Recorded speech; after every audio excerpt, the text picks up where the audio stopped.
কোথায় হারিয়ে গেল আমাদের সে অভিষেক শর্মা, যে অভিষেক শর্মাকে দেখে প্রতিপক্ষ বোলারও আতঙ্কের মধ্যে থাকতো।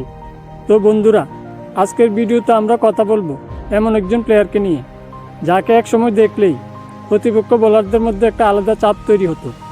আমি কথা বলছি অভিষেক শর্মাকে নিয়ে। বিগত কিছু মাস ধরে আমরা তার ব্যাটিং দেখেছি, তাকে সেই প্রতিপক্ষ বোলারদের মধ্যে আতঙ্ক সৃষ্টি করাতে দেখেছি। তার সে অ্যাগ্রেসিভ ব্যাটিং আর কিছু প্রিমিয়াম বোলারদের প্রথম বলে 6 মারতে দেখেছি। আমরা ভুলে যাচ্ছি না তো কত ম্যাচে সেই মাত্র 20 থেকে 25 বলেই ম্যাচের মোড় ঘুরিয়ে দিয়েছে। স্টেডিয়ামে তখন একটা আলাদা এনার্জি তৈরি হতো। কমেন্ট্রিতে বারবার শোনা যেত অভিষেক শর্মা একাই ম্যাচ শেষ করে দিতে পারে। একটা সময় ছিল পাওয়ার প্লেতে যদি অভিষেক শর্মা সেট হয়ে যেত তাহলে ম্যাচ প্রায় সেখানেই ঘুরে যেত। প্রতিপক্ষ ক্যাপ্টেন তখন ফিল্ড ছড়িয়ে দিতে বাধ্য হতো, বোলাররা ইয়র্কার খুঁজত, শর্ট বল দিত, কিন্তু সে নির্ভয়ে পুল আর কভার ড্রাইভ খেলত। কিন্তু এখন প্রশ্ন হলো, হঠাৎ কী হয়ে গেল তার সাথে?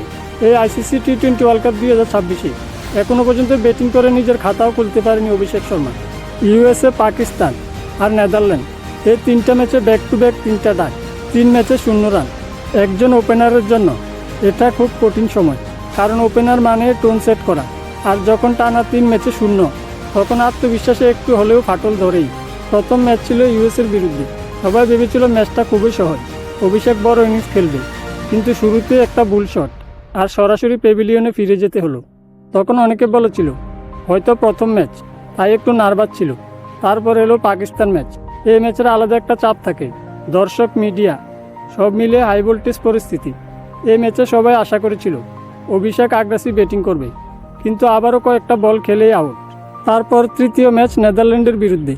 এবার তো সবাই নিশ্চিত ছিল আজকে সে কামব্যাক করবে, কিন্তু দুর্ভাগ্যজনকভাবে আবারও 0 রানে আউট। আর এখান থেকে সোশ্যাল মিডিয়ায় সমালোচনা শুরু।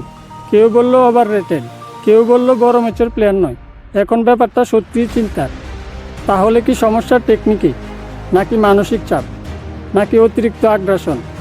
আমার মতো এখানে 2টা সমস্যা হতে পারে। প্রথমত, অতিরিক্ত অ্যাগ্রেসিভ খেলতে গিয়ে সে নিজের উইকেট বিলিয়ে দিচ্ছে। আর দ্বিতীয়ত, প্রথম 2 ম্যাচে ব্যর্থ হওয়ার পর মেন্টাল প্রেশার বেড়ে গেছে। তবে একটা জিনিস মনে রাখতে হবে, ক্রিকেট শুধু স্কিলের খেলা নয়, এটা মানসিক শক্তিরও খেলা। যখন একজন ব্যাটসম্যান নিজের উপর সন্দেহ করতে শুরু করে, তখন সবচেয়ে সহজ বলও কঠিন মনে হয়।